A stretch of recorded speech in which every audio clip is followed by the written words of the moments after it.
Дорогие искатели истины, в этом видео мы поговорим о механизме отпускания, мощном процессе, который позволяет нам освобождаться от негативных эмоций, страхов и ограничивающих убеждений. Как часто мы цепляемся за чувства, переживания и ситуации, которые уже давно должны быть забыты. Страх, вина, обида, сомнения. Все это может казаться неотъемлемой частью нас, но на самом деле лишь эмоциональные конструкции, которые мы способны сознательно отпускать. Вместе мы разберем, что такое отпускание, почему оно важно и как его применять в жизни, чтобы обрести внутреннюю свободу и легкость. Вы увидите, что сопротивление чувствам только усиливает их, а истинное принятие позволяет им раствориться естественным образом. Мы также поговорим о том, как наше эго препятствует этому процессу и какие хитрые уловки оно использует. Если вы готовы узнать, как перестать быть пленником эмоций и обрести подлинную свободу, тогда давайте погрузимся в это увлекательное исследование. Механизм отпускания. Практика отпускания — это осознанный процесс взаимодействия с чувствами. Он включает в себя их признание, позволяя им возникать, оставаться, а затем проходить естественным образом, без попыток изменить или подавить их. Это означает просто принять чувство таким, какое оно есть, сосредоточившись на освобождении его энергии. Первый шаг — разрешить себе проживать чувство без сопротивления, не подавляя его и не выражая его импульсивно. Важно отказаться от осуждения или морализирования по его поводу, увидеть его как просто чувство, без ярлыков и оценок. Ключевая техника заключается в том, чтобы оставаться с чувством и отказаться от желания изменить его. Именно сопротивление усиливает его. Когда вы прекращаете бороться с ним, оно естественным образом трансформируется, приводя к более легкому внутреннему состоянию. Чувство, которому не сопротивляются, постепенно растворяется, так как его энергия рассеивается. Сопротивление чувствам. На начальных этапах вы можете обнаружить страх или чувство вины за то, что у вас вообще есть эмоции. Это часто сопровождается сопротивлением самим чувствам. Чтобы позволить эмоциям свободно проявляться, сначала полезно отпустить реакции на их наличие. Например, страх перед страхом — классический пример. Первым шагом может быть освобождение от страха или вины по поводу того, что вы испытываете эмоции, а затем погружение в само чувство без внутреннего осуждения.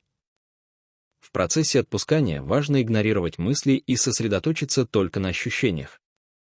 Мысли бесконечны и питают сами себя, порождая новые размышления. Они лишь рационализируют эмоции, но не являются их истинной причиной. Настоящий источник чувства — накопленное давление, вынуждающее его проявляться в данный момент. Внешние события — лишь оправдания, которыми ум объясняет эмоции. Глубинные механизмы отпускания. Со временем можно заметить, что все негативные чувства связаны с базовым страхом, связанным с выживанием. Разум воспринимает эмоции как защитные механизмы, необходимые для существования. Практика отпускания постепенно ослабляет эти программы, и истинная причина эмоций становится более очевидной. Быть в состоянии отпускания значит не привязываться эмоционально к явлениям. Хорошо, если это происходит, и хорошо, если нет. Свободное состояние — это постепенное уменьшение зависимости от чего-либо или кого-либо во внешнем мире.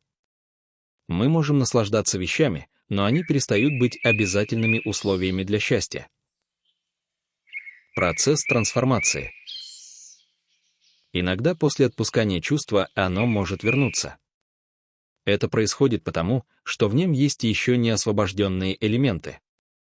Мы накопили эмоциональные заряды за всю жизнь, и они могут содержать подавленную энергию, требующую выхода. Когда отпускание происходит, возникает легкость и чувство внутреннего расширения, словно парение в воздухе. Постепенно осознавая этот процесс, вы начинаете понимать, что вы не ваши эмоции, а наблюдатель за ними. Вы перестаете отождествляться с переживаниями и видите, что ваш истинный «я» остается неизменным. Сопротивление отпусканию.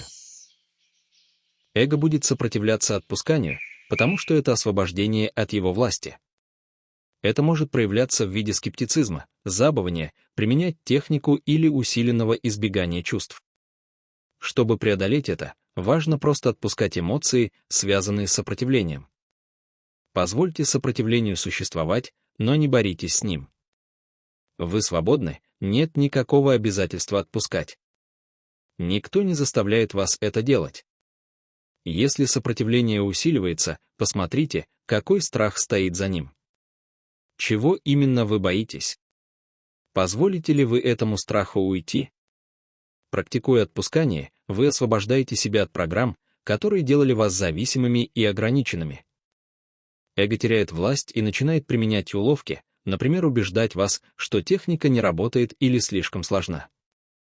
Но это и есть признак реального прогресса. Эго ощущает, что теряет контроль. Отпускание — это наша врожденная способность. Это не эзотерическое учение или чужая идеология. Это естественное состояние, позволяющее обрести свободу и радость. Когда вы отпускаете, не нужно думать о технике, важно просто делать это. Со временем вы увидите, что мысли — это лишь образы, созданные умом, чтобы отвлечь вас от переживания реальности. Когда практика отпускания становится глубже, мысли перестают управлять вами. Вы начинаете ощущать свободу. Какие есть еще препятствия, которые может возникнуть? Одним из возможных страхов является опасение, что, отпуская желание чего-либо, мы лишаем себя шанса получить желаемое. Полезно сначала осознанно отпустить распространенные убеждения, которые могут мешать этому процессу. 1. Достойное можно получить только через тяжелый труд, борьбу и самопожертвование. 2. Страдания полезны и необходимы. 3. Ничего не дается просто так. Такие установки могут создавать ненужное напряжение, мешая естественному протеканию отпускания. Однако, если позволить им уйти, станет легче принять саму технику и почувствовать ее легкость и непринужденность. Задумайтесь на мгновение, сколько раз вы страстно желали чего-то, но оно ускользало. А потом, едва отпустив ожидание, оно само приходило к вам. Мы получаем желаемое, когда отпускаем страстное желание владеть этим. Другими словами, то, что мы жаждем, приходит само, когда мы отпускаем привязанность к нему. Итак, сознательные наблюдатели, мы разобрали механизм отпускания и увидели, что наши эмоции — это не мы, а лишь временные состояния, которые приходят и уходят. Мы рассмотрели с вами важные для понимания аспекты. Первое. Сопротивление чувствам усиливает их, а их принятие ведет к естественному освобождению. Второе. Мы не обязаны отождествляться с эмоциями, ведь наше истинное «я» — это наблюдатель, а не переживатель. Третье. Эго будет сопротивляться отпусканию, но это лишь признак того, что мы движемся к настоящей внутренней свободе. Четвертое. Отпускание — это естественный процесс, который делает жизнь легче, свободнее и радостнее. Мы также разобрали, как страхи и убеждения мешают отпусканию, и увидели, что на самом деле нам не нужно цепляться за эмоции, чтобы сохранять контроль над жизнью. Теперь у вас есть мощный инструмент, который можно применять в любых ситуациях. Отпуская эмоции, вы освобождаете себя и позволяете жизни течь естественно, без лишнего напряжения. Если почувствуете, что какие-то мысли или идеи требуют большего осмысления, вы всегда можете вернуться и прослушать видео еще раз. Иногда именно повторное восприятие помогает глубже прочувствовать смысл и найти новые оттенки понимания. С каждым повторением смысл будет раскрываться все яснее, а осознание станет естественным и легким. Позвольте этим словам стать опорой на пути к внутренней свободе. Возвращайтесь, когда захотите углубить понимание. Пусть ваше внутреннее пространство будет свободным, легким и наполненным осознанием. И пусть каждая мысль, каждое чувство ведут вас к ясности и гармонии. Пусть этот путь самопознания станет светлым ориентиром, а каждый новый день принесет вам больше внутренней свободы и осознанности. Возвращайтесь за новыми размышлениями, вдохновением и теплом. Здесь всегда есть место для вас.